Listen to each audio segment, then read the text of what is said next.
நடைபெறுகிற பள்ளி கல்வித்துறை மாவட்ட நூலகம் இணைந்து நடத்தக்கூடிய காவேரி இலக்கிய திருவிழா நிகழ்ச்சியில் உங்களோடு கலந்து கொண்டு சமூக நீதியின் முக்கிய குரல் வைக்கம் போராட்டம் என்ற ஒரு பொருள் பதிந்த தலைப்பில் கலந்துரையாடுகிற ஒரு வாய்ப்பாக இந்த நிகழ்ச்சியை அமைத்து தந்திருக்கிற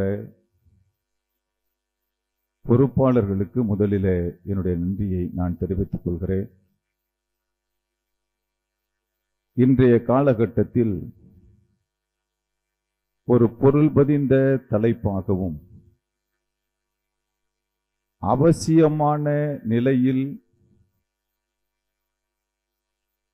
வலிமைமிக்க எதிரிகளாலும் வலிமைமிக்க ஆட்சி அதிகாரத்தாலும் சமூக நீதிக்கு ஏற்பட்டு கொண்டிருக்கிற சவால்களையும் சமூக நீதியால் பயனடைந்திருக்கிற நம்முடைய மக்கள்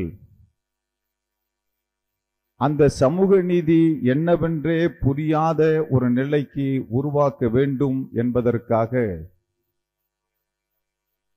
புதிய வியாக்கியானங்களை ஊடகங்களிலே இன்றைக்கு பரப்பிக் கொண்டிருக்கிற ஒரு சூழலில் முதலிலே நாம் சமூக நீதி என்றால் என்ன என்பதை அறிந்து கொள்ள வேண்டும். இங்கே மாணவ செல்வங்கள் அமர்ந்திருக்கிறீர்கள்.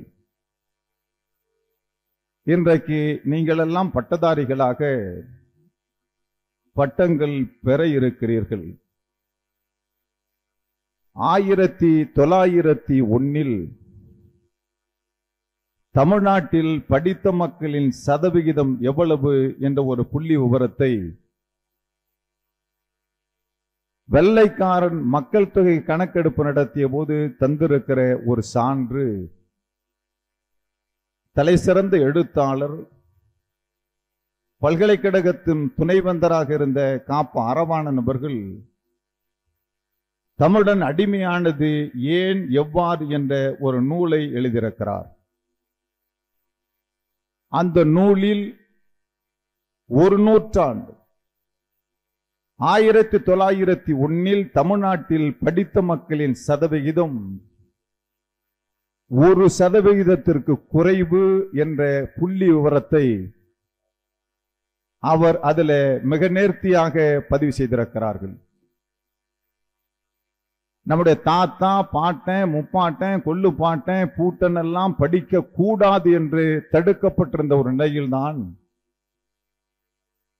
சமூக ரீதியாகவும் கல்வி ரீதியாகவும் ஒடுக்கப்பட்ட மக்களை கை தூக்கி விடுவதற்கு ஒரு ஊன்றுகோலாக நமக்கு கிடைத்ததுதான் சமூக நீதி என்பதை நாம் மறந்துவிடக்கூடாது. புதிய வியாக்கியானங்கள் இன்றைக்கு தொடங்கப்படுவது என்பது நாங்கள் கேட்பது சமூக நீதி அல்ல, சம நீதியைத்தான் கேட்கிறோம் என ஒரு புதிய குரல் இன்றைக்கு ஒலிக்க தொடங்கியிருக்கிறது. சமூக நீதி என்றால் என்ன, சம நீதி என்றால் என்ன என்பதையும் மாணவ செல்வங்கள் சீர்தூக்கி பார்க்க வேண்டிய ஒரு கடமை நமக்கு இருக்கிறது. சம நீதி என்றால் ஒரு 8 அடி சுவர் இருக்கிறது. அந்த 8 அடி சுவரை 5 அடி உயரம் உள்ளவரும் 4 அடி உயரம் உள்ளவரும் 3 அடி உயரம் உள்ளவரும் எட்டி தொட வேண்டும். அவர் தொட வேண்டும் என்றால் 5 அடி உயரம் உள்ளவர் 8 அடி சுவரை தொட முடியாது. 4 அடி 3 அடி உயரம் உள்ளவர் சுவரை தொட முடியாது. அதற்கு இவர்கள் சொல்லக்கூடியது சமநீதி என்பது என்ன அப்படின்னா, நாங்க 3 அடி உயரத்தில் ஒரு பெஞ்சு போட்டிருக்கோம். அந்த 3 அடி உயர பெஞ்சில் 5 அடி உயரம் உள்ளவரும் ஏறி நிக்கலாம், 4 அடி உயரம் உள்ளவர் ஏறி நிக்கலாம், 3 அடி உயரம் உள்ளவர் ஏறி நிக்கலாம், தொடணும். இது சமநீதி. சமூக நீதி என்பது என்ன அப்படின்னா, 3 அடி உயரம் உள்ளவருக்கு 5 அடி உயர பெஞ்சு போடணும், 4 அடி உயரம் உள்ளவருக்கு 4 அடி உயர பெஞ்சு போடணும், 5 அடி உயரம் உள்ளவருக்கு 3 அடி உயரம் பெஞ்சு போடணும். அதுதான் சமூக நீதி என்பதை முதலிலே நாம் புரிந்து கொள்ள வேண்டும். காலம் காலமாக கல்வி உரிமைகள் மறுக்கப்பட்ட சமூகமாக நம்முடைய சமூகம் இருந்தது. இந்த நாட்டை பல பேர் ஆண்டிருக்கான். வெள்ளைக்காரன் மட்டும் இந்த நாட்டை 147 வருஷம் ஆண்டிருக்கான். டெல்லி சுல்தானியர்கள் இந்த நாட்டை 350 வருஷம் ஆண்டிருக்கான். மராத்திய மன்னர்கள் கிட்டத்தட்ட இந்த நாட்டை 179 வருஷம் ஆண்டிருக்கான். நாயக்க மன்னர்கள் 250 வருஷத்துக்கு மேல ஆண்டிருக்கான். ஆற்காடு நவாப்பை போன்றவர்கள் சென்னை உட்பட்ட பகுதிகளில் 110 வருஷத்துக்கு மேல ஆண்டிருக்கான். அவர்களுக்கு முன்னாடி ராஜராஜ சோழ, ராஜேந்திர சோழ, சேர மண்ணு, பாண்டிய மண்ணு, பல்லவ மண்ணு, பல மன்னர்கள் ஆண்டிருக்கான். இந்த நாட்டை ஆண்ட எந்த மன்னராவது பள்ளிக்கூடம் கட்டினார்களா? படிக்க சொன்னார்களா? வெள்ளைக்காரன் வருவதற்கு முன்பு நமக்கு கல்வி உண்டா? இவைகள் ஒட்டுமொத்தமாக மறுக்கப்பட்ட சமூகமாக நாம் இருந்த ஒரு காலகட்டத்தில் தான் சமூக நீதியின் குரல் ஓங்கி ஒலித்தது. அறிவுலக பேராசான் தத்துவ தலைவர் தந்தை பெரியார் அவர்கள் எல்லோரும் படிக்க வேண்டும், எல்லோரும் அவருடைய விகிதாச்சாரத்திற்கு தகுந்த நிலைகளில் வாய்ப்பு பெற வேண்டும் என பெரியார் குரல் கொடுத்தார். அதைத்தான் பாபா சாஹேப் டாக்டர் அம்பேத்கர் அவர்கள் மிக தெளிவாக சொன்னார். படிப்பு, கல்வி மட்டும்தான் உன்னிடத்திலிருந்து மற்றவர்கள் பறிக்க முடியாத சொத்து. காசு இருந்தா பிடிக்குமா, நிலம் இருந்தா பிடிக்குமா, வீடு இருந்தா பிடிக்குமா, ஆனா உன்னிடத்திலிருந்து மற்றவன் பிடுங்க முடியாதது கல்வி. எனவே அந்த கல்வியை நீ கற்றுக்கொள்ள வேண்டும் என அம்பேத்கர் சொன்னார். அந்த கல்வியை நமக்கு தர மறுத்தார்கள். 1953 இந்த மண்ணில் முதலமைச்சர் பொறுப்பேற்ற ராஜகோபாலாச்சாரியார் 6200 பள்ளிக்கூடங்களை இழுத்து மூடினார். குலக்கல்வி திட்டம் என்பதை கொண்டு வந்தார்.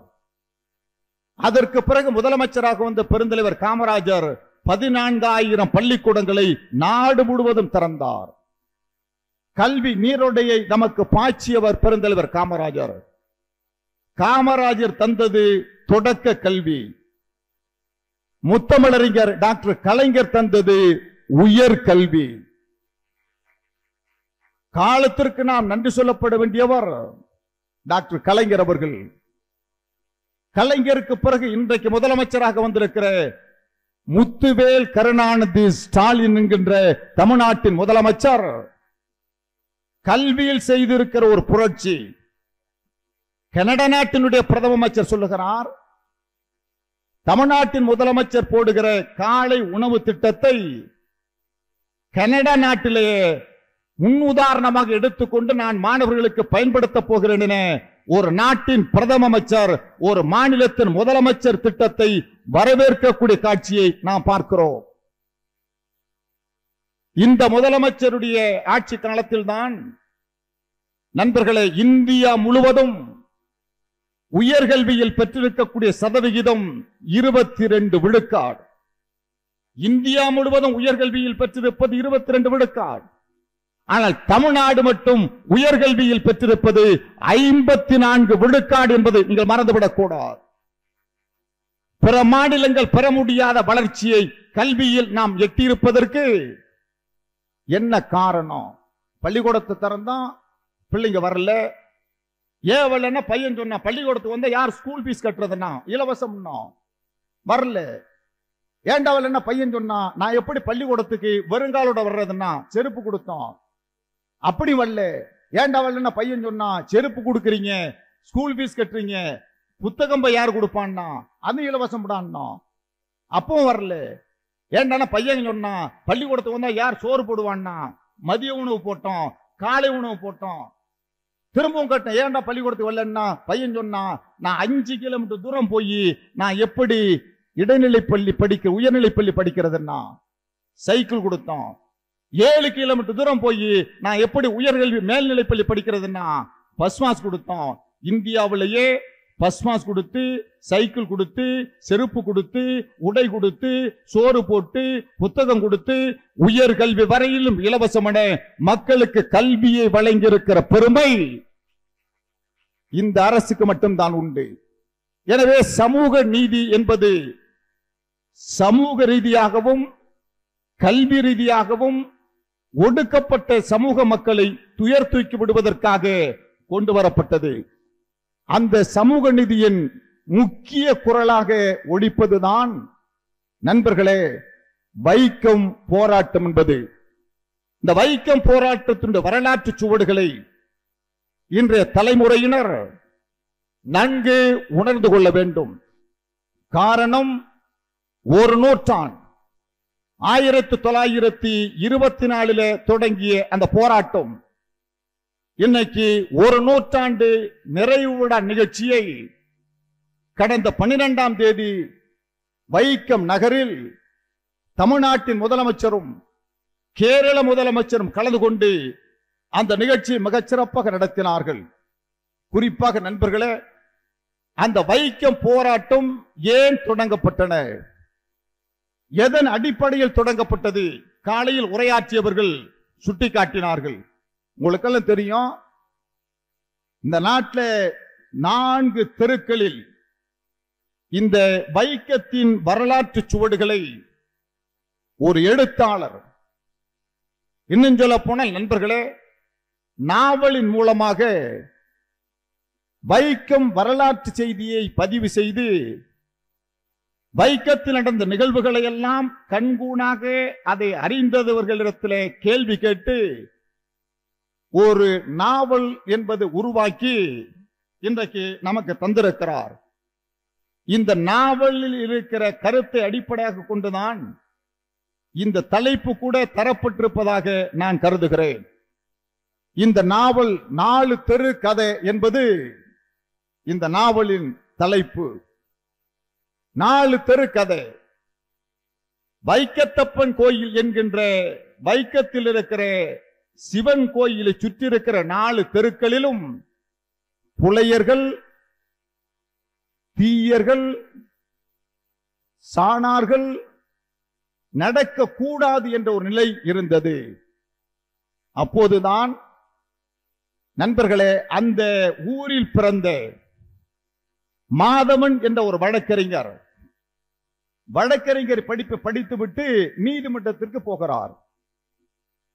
நீதிமன்றத்துக்கு வரக்கூடாதுன்னு தடுக்கல, அந்த கோயில் இருக்கிற தெருக்களில் அவர் வரக்கூடாது. காரணம், கோயிலுக்கு பக்கத்தில் தான் மகாராஜாவுடைய அரண்மனை, அரண்மனைக்கு பக்கத்தில் தான் நீதிமன்றம். இன்னும் நம்ம பல பேருக்கு ஒரு புரிதல் இருக்காது. கோயில் என்றால் அது ஏதோ வழிபாட்டு தலம் என நாம் கருதி கொண்டிருக்கிறோம். கோயில் என்பதற்கு என்ன பொருள் தெரியுமா? கோயில் என்றால் அதற்கு என்ன அர்த்தம் அப்படின்னா, கோ என்றால் அரசன், இல் என்றால் வீடு, கோயில் என்றால் அது அரசன் வீடு என்று பொருள். மகாராஜா வீட்டிற்கு பக்கத்தில் தான் நீதிமன்றம் இருக்கிறது. நீதிமன்றத்திற்கு வரக்கூடாதுன்னு தடுக்கிறார்கள்.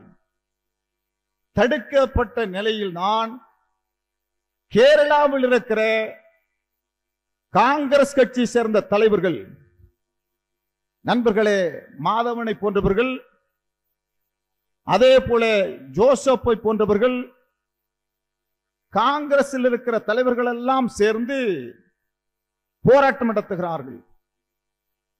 எல்லோரையும் கைது செய்து மகாராஜா சிறையில் அடைக்கிறார். சிறையில் அடைத்த பிறகு இந்த போராட்டத்தை முன்னெடுக்க ஆள் இல்லை. இப்ப இந்த 4 தெரு கதைன்னு இந்த புத்தகத்தில் எழுதியிருக்கார் பாருங்க. இது ஒரு நடுத்தர குடும்பத்தை சார்ந்த ஒரு கதையாக இந்த நாவலின் ஆசிரியர் பதிவு செய்திருக்கிறார். ஒரு நடுத்தர குடும்பத்தின் கதை. இந்த கதையில் வர்ற பாத்திரங்களுடைய பெயர் இருக்கு பாருங்க. இந்த அரங்கத்திற்கு வைத்திருக்கிற பெயருக்கும் இந்த கதாபாத்திரத்தில் வருகிற பெயருக்கும் ஒரு ஒற்றுமை உண்டு. இது பண்பாட்டு அரங்கம். நடைபெற்றிருக்கிற படையெடுப்பிலேயே ஒரு கொடுமையான படையெடுப்பு இது. அப்படின்னா பண்பாட்டு படையெடுப்பு. முதலில் நம்மீது தொடுக்கப்பட்ட பண்பாட்டு படையெடுப்பு என்ன அப்படின்னா, மொழியின் மீதுதான் நம்முடைய படையெடுப்பு தொடுக்கப்பட்டன. இப்ப நம்ம மேடையில் பேசுற போது தலைவர் அவர்களே, செயலாளர் அவர்களே இன்னைக்கு விழிக்கிறோம். ஒரு 70-80 ஆண்டுகளுக்கு முன்பு மேடையில் பேசுறவங்க யாரும் தலைவர்னு சொல்ல மாட்டார், செயலாளர் சொல்ல மாட்டார்.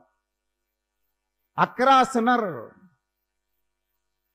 செயலாளர் சொல்ல, காரியதரிசி நலமான்னு கேட்க மாட்டான், சேமமா வணக்கம்னு சொல்ல மாட்டான், நமஸ்காரம்.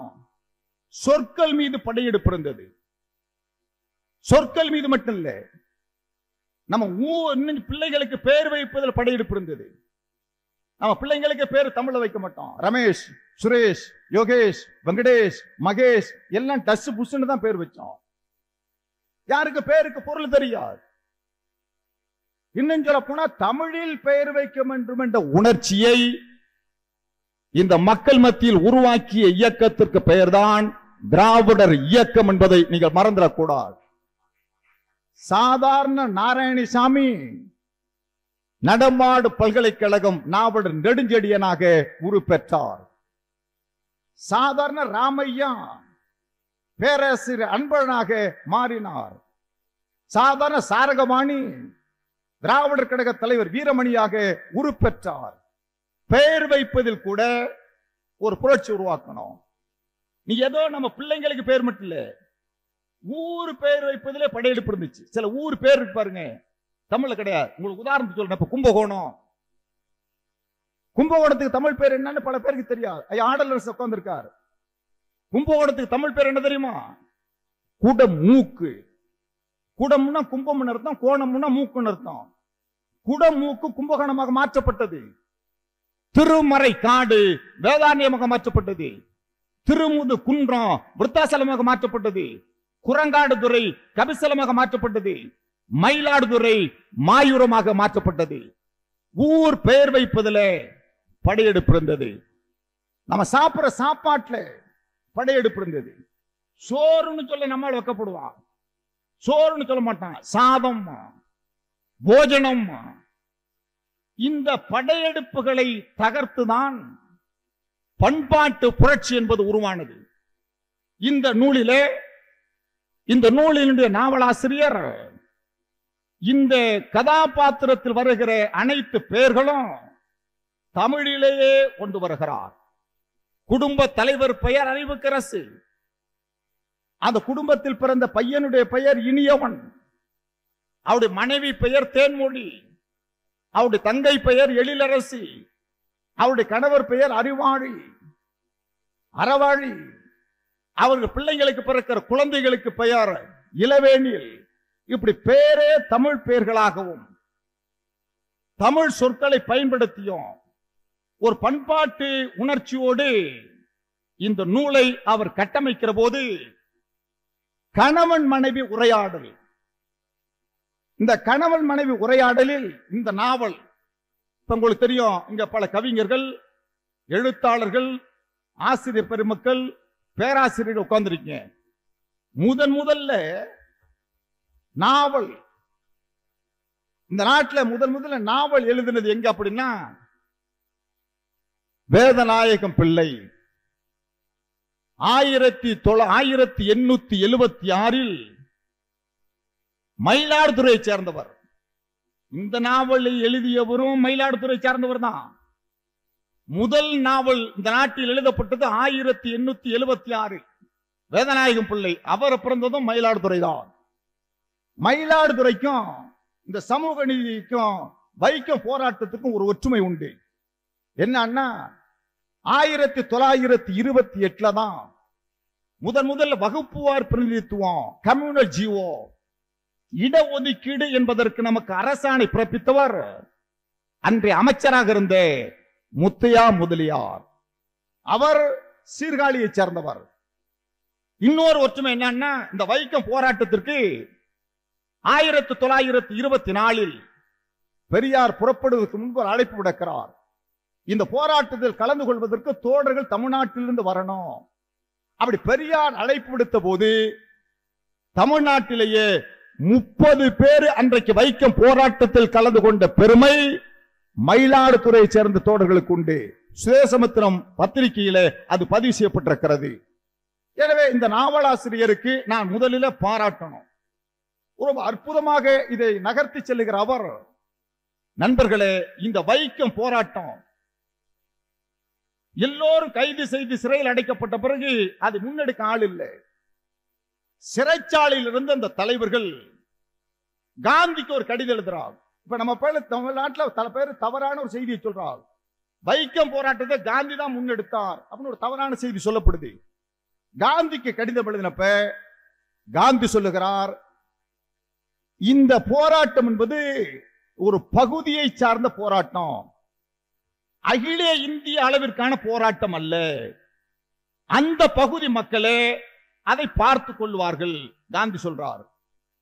அதற்கு பிறகுதான் அந்த போராட்டக்காரர்கள் தந்தை பெரியாருக்கு தந்தி அடிக்கிறார். காலைல சொன்னார் பாருங்க, தந்தி அடிச்சப்பதான் பண்ணைபுரத்தில் பெரியார் பேசிக்கிட்டு இருக்கார்.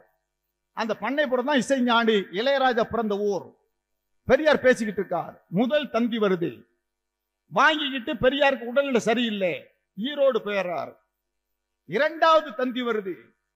இரண்டாவது தந்திலும் அவசரம், நீங்கள் உடனடியாக வரணும். இரண்டாவது தந்தி வருது. மூன்றாவதாகத்தான் ரகசியமாக ஒருவரை தூதுவராக அனுப்புறார். பெரியார போய் சந்திச்சு, எப்படியாவது நீங்க போராட்டத்தில் கலந்துக்கணும், நீங்க கலந்துக்கிட்டா தான் நாங்க சுதந்திரமாக வாழ முடியும், இல்லைன்னா மன்னிப்பு எழுதி கொடுத்து விட்டு தான் வெளியில வரணும் சொல்றார்.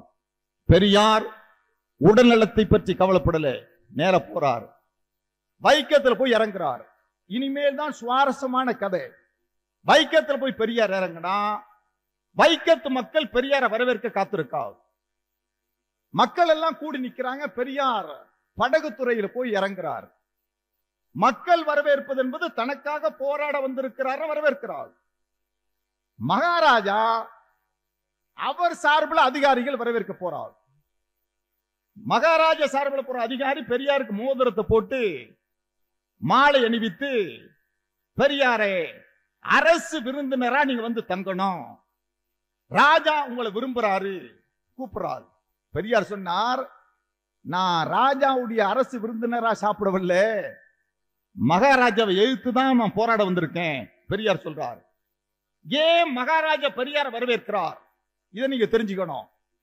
பெரியாரை மகாராஜா வரவேற்பதற்கு காரணம், வைக்கத்திலிருந்து மகாராஜா புறப்பட்டு டெல்லி போறாருன்னு வைங்க, சென்னைக்கு போறாருன்னா அவர் ஈரோட்ல ரயில்வே ஸ்டேஷன்ல பக்கத்துல பெரியாருடைய பங்களா, அங்கதான் அவர் வந்து ஓய்வு எடுப்பார். பெரியார் வீட்டுல தான் மகாராஜா சாப்பிடுவார். அவ்வளவு நெருக்கம். ஆனா பெரியார் வரவேற்பு எதிர்பார்க்கலே, எதிர்த்து போராடுறார். 67 நாட்கள் வைக்கத்தை சுற்றி இருக்கிற பகுதி முழுவதும் பெரியார் பிரச்சாரம் பண்றார். போராட்ட களத்துக்கு மக்களை தயார் பண்றார். தயார் பண்ணிய பிறகு 74 நாட்கள் பெரியார் சிறையில் அடைக்கப்பட்டார்.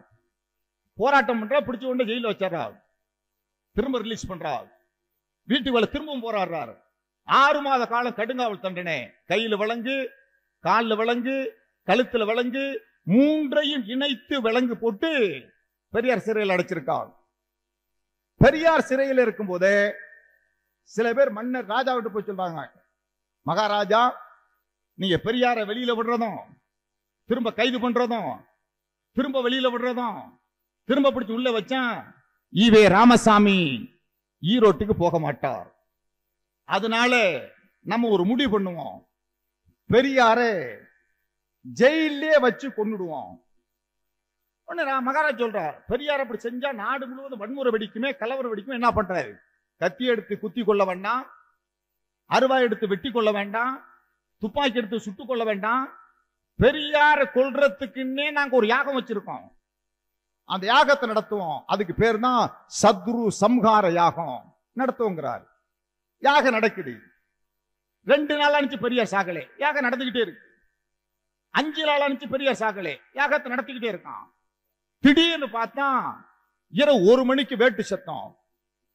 வேட்டு சத்தம் வெடிச்ச உடனே பெரியார் காவலாளியை கூப்பிட்டு, என்ன இரவுல வேட்டு சத்தம் வெடிக்குது, அடுத்த நாட்டுக்கார ஏதோ படையெடுத்து வந்துட்டானா, நாட்டுக்கு ஏதோ ஆபத்தான் அப்படின்னு காவலாளி கேட்டார்.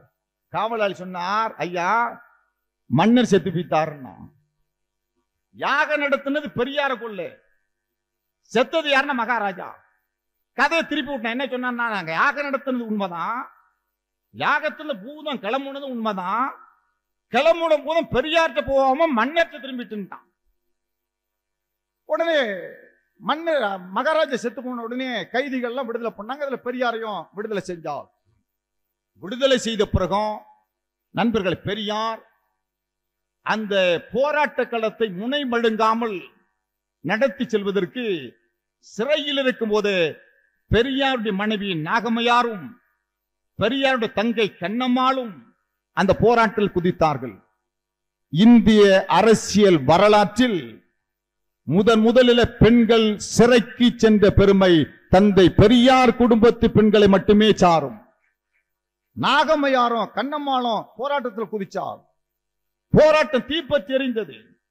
கடைசியில் அந்த ராணி பேச்சுவார்த்தை வந்துச்சு, நான் திறந்து விடுறேன், நீங்க ரோட்ல சாலையில் அழைச்சிட்டு போங்கன்னா.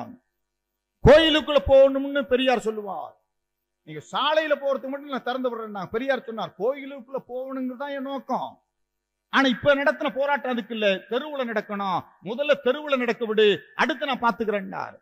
நண்பர்களே, இந்த நாட்டில் முதலில் தொடங்கி நடத்தப்பட்ட மனித உரிமை போர் என்பது வைக்கம் போராட்டம். அந்த வைக்கம் போராட்டத்தில் பெற்ற வெற்றியால் தான் இன்றைக்கு அந்த மக்கள் நன்றி உணர்ச்சியோடு பெரியாரை நாங்கள் கடந்த 12ஆம் தேதி போய் பார்த்தோம். பெரியாரை சொல்லுற போது எங்க அப்பன் பெரியார், எங்க அப்பன் பெரியார் என வைக்கத்து மக்கள் சொல்லுகிற காட்சியை நாம் நேரடியாக பார்த்தோம். பெரியாரால் படித்தோம், பெரியாரால் உத்தியோகம் பெற்றோம், பெரியாரால் ஆட்சி அதிகாரத்தில் பங்கெடுத்தோம். இந்த வாய்ப்புகளை இந்த சமூக நீதி தத்துவம் நமக்கு உருவாக்கி தந்தாலும், நான் கடைசியாக ஒரே ஒரு செய்தி மட்டும் உங்களுக்கு சொல்லி முடிக்கிறேன். என்னன்னா, இன்றைக்கு சமூக நீதிக்கு மிகப்பெரிய ஆபத்து உருவாகி இருக்கிறது. அது என்ன மிகப்பெரிய ஆபத்து அப்படின்னா, நண்பர்களே, ஆட்சி அதிகாரத்தில் இருக்கிற ஆதிக்க சக்திகள் இந்த சமூக நீதியை தவிடுபொடியாக்க வேண்டும், முற்றாக அழிக்கப்பட வேண்டும் என்பதற்கான பல காரியங்களை செய்கிறார்கள். இந்த நாட்டின் அரசியலமைப்பு சாசனம் எதை வலியுறுத்துகிறது அப்படின்னா, சோசியலி அண்ட் எஜுகேஷனலி என்றுதான் சொல்லுகிறதை தவிர பொருளாதார எக்கனாமிக்கல் என்பது சட்டத்தில் இல்லை. ஆனால் சட்டத்தில் இல்லாத ஒரு சரத்தை ஒன்றிய அரசு நடைமுறைப்படுத்துவதற்கு EWS என்கின்ற உயர் ஜாதி ஏழைகளுக்கு 10% இடஒதுக்கீடு என இன்றைக்கு வழங்கியிருக்கிறார்கள். இது பல பேருக்கு போற போக்கில் உங்களுக்கு சாதாரணமா தெரியலாம். எவ்வளவு பெரிய ஆபத்து அப்படின்னா, யார் உயர் ஜாதி ஏழை அப்படிங்கிறத சொல்ற வரைமுறை என்ன தெரியுமா? ஒரு நாளைக்கு 2222 ரூபாய் சம்பளம் வாங்கலாம், அவர் ஏழை. ஒரு மாதத்திற்கு 68,000 சம்பளம் வாங்கலாம், அவர் ஏழை. ஒரு வருஷத்துக்கு 8 லட்சம் ரூபாய் சம்பாதிக்கலாம், அவர் ஏழை. அரை கிரவுண்ட்ல ஒரு மாடி வீடு கட்டிக்கலாம், அவர் ஏழை. இந்த பட்டியலில் ஓபிசி இதர பிற்படுத்தப்பட்டோர் வரலாமா? ஏழை வரலாமா? இல்ல. தாழ்த்தப்பட்ட ஏழை வரலாமா? இல்ல. உயர் ஜாதி ஏழைகளுக்குன்னு ஒரு வரைமுறையை உருவாக்கி 10% கொடுத்திருக்காங்க. இந்த சட்டத்திற்கு புறம்பானது.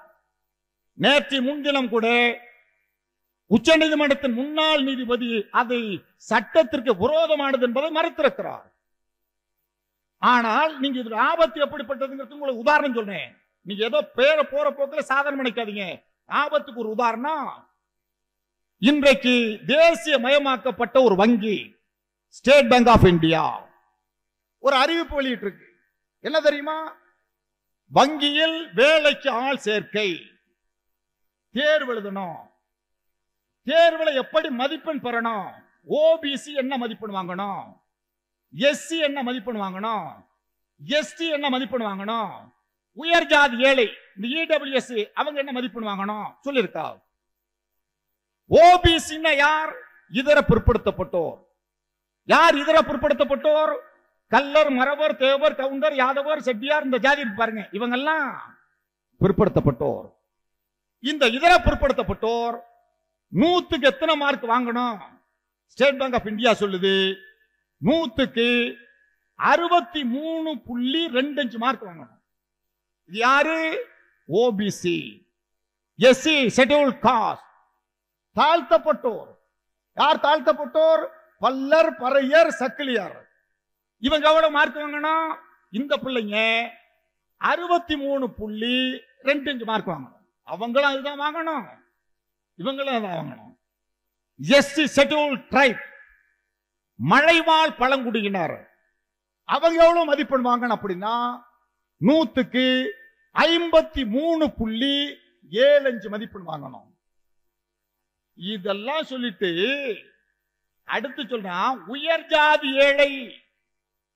இந்த 10% கொடுத்திருக்கான் பாருங்க, அவன் எவ்வளவு மார்க் வாங்கணும்னா 28. இப்ப 28 மார்க் வாங்குறவன் வேலைக்கு போவானா? நம்ம பிள்ளைங்க வேலைக்கு போகுமா? நம்ம பிள்ளைங்க வேலைக்கு வரக்கூடாதுங்கிறதுக்காகவே அரசாங்கம் ஒரு திட்டம் கொண்டு வருது, விஸ்வகர்மா யோஜனா.